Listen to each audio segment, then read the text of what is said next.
Bonjour à tous, on se retrouve aujourd'hui pour une nouvelle vidéo. Ce sera à la fois le book haul du mois de mars et à la fois mon point lecture sur mes lectures du mois de mars, puisque avec le confinement, on a beaucoup moins de réceptions, on peut beaucoup moins acheter, et du coup j'ai que 3 livres à vous présenter dans le book haul du mois de mars, dont 2 que j'ai déjà lus.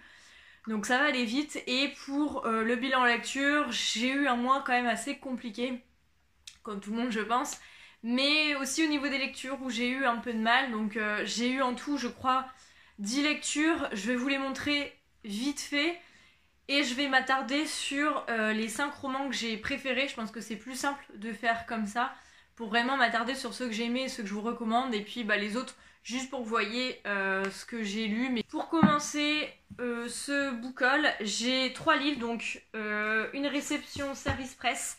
Il s'agit de La clé de Anaïs Makinet-Denecker chez les éditions des Falaises. Donc c'est l'auteur qui m'a contacté pour que je puisse lire ce livre. C'est un petit policier très sympathique dont je vous parle après dans mon bilan lecture, puisque je l'ai lu et j'ai beaucoup aimé, donc je vous en parle après. Et ensuite 2 sorties dont il fallait absolument que je me procure. Le premier, c'est L'envers du décor et autres nouvelles, donc c'est un recueil de nouvelles de Tatiana de René. Vous savez que j'aime beaucoup cette autrice. Celui-ci, je l'ai lu et il y avait beaucoup de nouvelles, notamment il y a toutes les nouvelles qu'elle a écrites pour le recueil des Restos du Cœur. Et sachant que j'en ai lu déjà 3 ou 4, c'était pas vraiment des surprises. Il y en avait une autre, je sais plus où je l'avais lu, mais je l'avais déjà lu. Donc pour moi ça n'a pas été une surprise. Par contre, si vous voulez découvrir l'auteur, je pense que ça peut être le bon moyen de découvrir cette autrice. Mais c'est vrai que comme moi je la connais et que je lis pas mal de choses d'elle, ça n'a pas été forcément le livre que j'ai aimé. Donc voilà, je l'ai lu, je le passerai à ma collègue qui aime beaucoup cette autrice. Mais celui dont j'ai le plus envie de découvrir, il s'agit du nouveau Tatiana de René, Les fleurs de l'ombre de Tatiana de René, publié chez Louise d'Ormesson. Celui-ci, c'est son nouveau roman qui vient de sortir au mois de mars, donc j'ai eu la chance parce qu'il y est sorti juste avant le confinement, donc j'ai pu me le procurer. Une résidence pour artistes flambant neuve, un appartement ultramoderne au 8e étage avec vue sur tout Paris. Un rêve pour une romancière en quête de tranquillité. Rêve ou cauchemar, depuis qu'elle a emménagé, Clarissa Katsef éprouve un malaise diffus, le sentiment d'être observée, et le doute s'immisce. Qui se cache derrière Casa? Clarissa a-t-elle raison de se méfier, ou c'est-elle la paranoïa, victime d'une imagination trop fertile? Fidèle à ses thèmes de prédilection, l'empreinte des lieux, le poids des secrets, Tatiana de René tisse une intrigue au suspense diabolique pour explorer les menaces qui pèsent sur ce bien si précieux, notre intimité. Voilà, très très hâte de le lire, j'espère vous en reparler prochainement. Je pense que je vais me le faire là au mois d'avril. Donc voilà, c'est tout pour mon book haul. Je voyais pas l'intérêt de faire une vidéo pour montrer 3 livres, donc 2 que j'avais lus. Ensuite, j'ai eu un abandon puisque j'ai réessayé de lire Le démonologue de Andrew Piper chez Archipel. J'avais commencé aux alentours d'Halloween, j'avais lu une 50aine de pages et j'avais laissé en pensant que c'était pas le moment. Là, je l'ai repris début mars, j'ai essayé tout le long du mois de mars de m'y remettre. J'ai lu presque 2 tiers, je crois. Je suis arrivée à plus de 200 pages sur 300. Mais j'ai beaucoup de mal. En fait, ici, on se retrouve avec David Junman, qui est un des spécialistes mondiaux de la littérature satanique. Et il est invité à Venise pour attester de phénomènes surnaturels. Il va y aller avec sa fille de 12 ans, Tess. Et sa fille va disparaître, et au fur et à mesure, il va se rendre compte que des démons existent. Et il va essayer de tout faire pour retrouver Tess et pour l'enlever de l'emprise du diable. L'histoire paraissait bien, mais voilà, le début encore était correct, mais au bout d'un moment, ça tourne en rond, et le personnage, je me suis pas du tout accrochée, il m'énervait, j'avais beaucoup de mal, donc voilà, c'est pas celui que je vous conseille. D'ailleurs, je sais pas si la fin est bien ou pas. Ensuite, j'ai lu 2 romans de développement personnel. Le premier, Le jour où Maya s'est relevée, de Céline Masse chez Le Duc, et Vise le soleil sans te brûler les ailes de Béatrice Courteau, toujours chez Le Duc. Celui-ci, je l'ai préféré parce qu'on retrouve Louise qui a bientôt 30 ans, élève seule sa fille et gagne sa vie comme assistante de direction. Elle a depuis longtemps renoncé à ses rêves de journalisme et s'arrange comme elle peut avec la routine métro boulot dodo. Quant à ses amours, c'est le désert. Quant à Inès, La directrice de ressources humaines lui propose de participer au projet pilote de coaching virtuel Icar. Louise est plutôt réticente, mais ce drôle d'interlocuteur va peu à peu la sortir de sa zone de confort et bouleverser sa vie. Et si ses rêves étaient en fait à portée de main. Donc voilà, celui-ci j'ai bien aimé. D'ailleurs, Béatrice Courteau, j'avais acheté son premier livre qui est La Vallée des Orangeries, quelque chose comme ça, qui était sorti de tête chez Charleston peut-être. Et que j'avais commandé sur Rakuten au moment du début du confinement. Donc je sais pas où il est, mon livre, il est en point relais, mais est-ce que je pourrais le récupérer un jour? Je sais pas. Mais en tout cas, j'avais bien accroché à la plume. Celui-ci, c'est sur le burn-out. Alors j'ai beaucoup aimé aussi le système de sablier utilisé est aussi intéressant. Mais c'est vrai que j'ai une petite préférence pour l'autre. Mais en tout cas, ce sont deux livres hyper pratiques de développement personnel. Et je pense qu'en ce moment, ça peut faire que du bien de réfléchir. Puisque voilà, quelques personnes sont confinés et ont le temps de réfléchir, donc faut en profiter pour que ça serve aussi. Et j'ai lu L'école des femmes de Molière chez Librio. J'en parlerai pas plus que ça. J'ai apprécié le fait que, le talent de Molière, puisque sur les 80 pages, même 90 pages, c'est que des vers en... Je suis pas beaucoup mieux qu'en février, hein. Dans ma tête c'est toujours un peu le chaos. Mais je vais trouver les mots. Ça fait des rimes, donc on sent le côté poétique de la plume, etc. Donc ça m'a bluffé. Après l'histoire en elle-même, j'ai pas plus accroché que ça. J'ai pas forcément rigolé, alors que c'est la réflexion que j'ai eue, c'est que Molière j'adorais quand j'étais au collège. Je crois que je les ai quasiment tous lus. Celui-ci, il me semble d'ailleurs que je l'avais déjà lu et je sais pas, en fait j'ai l'impression que j'aimais beaucoup plus quand j'étais ado que là. Alors soit je suis devenue bête, j'ai perdu des neurones en cours de route et j'accroche pas forcément. Mais j'avoue que j'ai plus trop envie de lire du Molière parce que c'est le deuxième que je relis étant adulte et que je lis sans forcément plus d'envie et plus... j'aime pas forcément plus que ça, donc du coup je pense que je vais m'arrêter là pour cet auteur. Ensuite, je passe aux 5 meilleures lectures du mois de mars parce que je devais vous les présenter vite fait et au final, ça fait presque 10 minutes. Donc le premier, je vous l'ai dit tout à l'heure, j'ai lu La Clé de Anaïs Makiné de Necker aux éditions des Falaises. On se retrouve dans un policier où Emma, 32 ans, ne donne plus aucun signe de vie depuis une semaine. Est-ce que c'est une disparition volontaire, un suicide, un meurtre, etc. Une situation d'autant plus inexplicable qu'elle menait jusqu'alors une existence sans histoire dans la magnifique station balnéaire de Deauville. Architecte d'intérieur et fille d'un célèbre propriétaire de chevaux de course, mariée à l'historien américain Noah Clinton, elle venait de mettre au monde leurs premiers enfants. Et si l'enquête sur sa disparition révélait une personnalité bien plus complexe qu'il n'y paraît, secret de famille, névrose, querelle intestine, la vérité est rarement là où l'entend. Alors, j'ai beaucoup aimé, ça a été une très belle surprise, c'est un roman policier qui se lit très vite, on est happé, j'ai beaucoup aimé les personnages, le personnage de Emma m'a beaucoup intriguée, j'avais hâte de savoir ce qui s'était passé. On est vraiment dans le policier français, je trouve que ça aurait très bien pu être adapté en téléfilm. D'ailleurs l'autrice travaille beaucoup dans la télé, elle a travaillé notamment, elle était journaliste dans quelques émissions de faits divers et c'est peut-être ça aussi qui l'a aidé à écrire ce roman. Mais vraiment j'ai été très surprise, j'avais lu des avis qui étaient bien mais sans plus et si, moi j'ai passé un très très bon moment.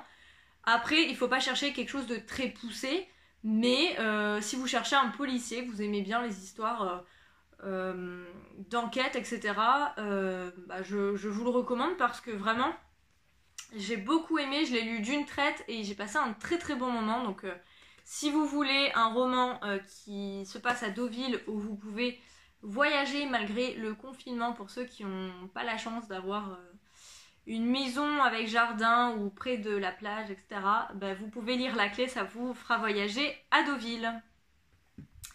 Ensuite, un autre policier que j'ai beaucoup aimé, il s'agit de Comme toi de Lisa Jewell chez Milady, que j'ai lu en lecture commune avec ma copine Marine.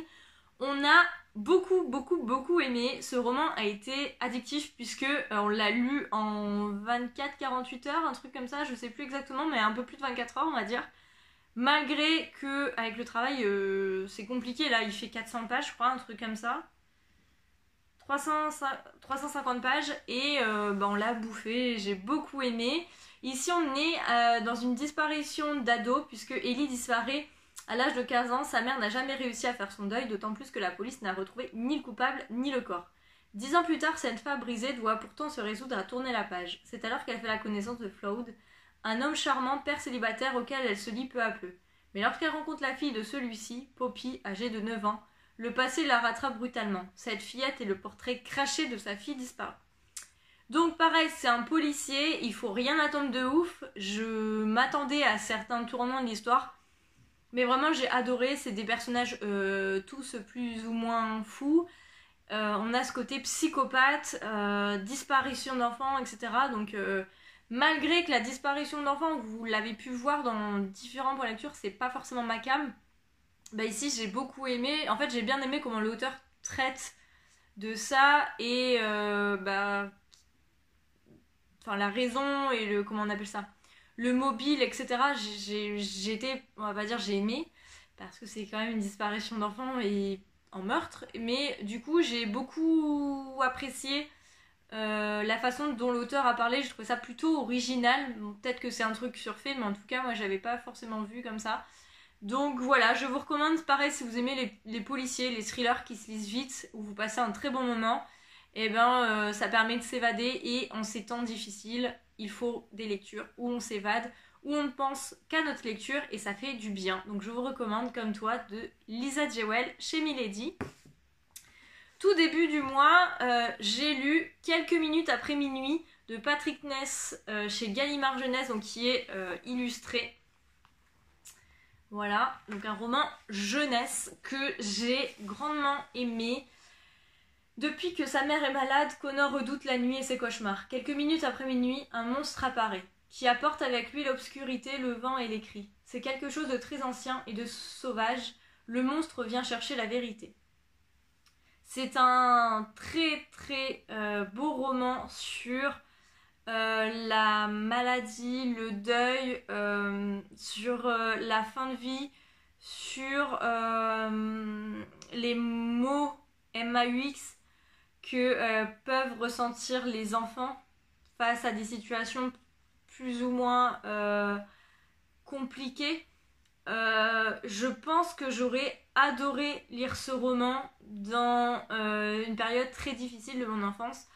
Ça m'aurait permis de me sentir beaucoup moins seule dans l'épreuve que traverse. Bon, là, c'est pas la même chose que Connor, mais on y est presque. Et je pense que ça permet de parler de deuil et de maladies graves, hein, pas d'un petit bobo, mais aux enfants, et ça permet aux adultes de trouver des mots MOTS sur les mots MAUX des enfants. Et vraiment, j'ai pas pleuré, parce que ça reste quand même plus ou moins jeunesse, et à force d'en entendre parler, je savais plus ou moins de quoi ça parlait et comment ça finissait. Mais j'ai été très touchée et j'ai trouvé ça super bien comme histoire. Donc je pense que je finirai un jour par me l'acheter, peut-être que si je me le trouve en occasion, pour le garder dans ma bibliothèque, parce que vraiment j'ai beaucoup aimé. C'est très poétique, c'est très touchant. Donc si vous avez des enfants ou des adolescents, vous pouvez leur donner ça, alors sachant qu'il faut quand même être au minimum costaud, hein, parce que c'est pas forcément facile, donc pas des tout jeunes, mais en tout cas ça peut être une bonne lecture, et pour les adultes aussi, parce que j'ai apprécié.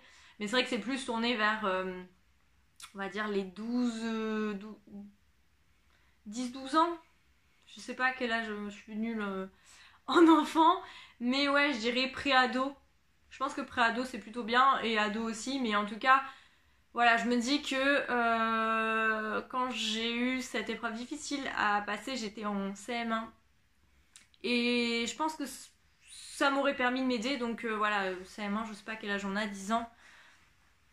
Voilà, vers 10 ans, je pense que ça peut être bien, et ça peut aider les enfants à comprendre plus ce qui se passe, et essayer de mettre des mots sur ce qu'ils ressentent, donc voilà. Et ensuite, on reste toujours dans le un peu sombre. J'ai lu Parasite de Arnaud Cotteville, qui est auto-édité. Déjà, matez-moi cette magnifique couverture faite également par l'auteur.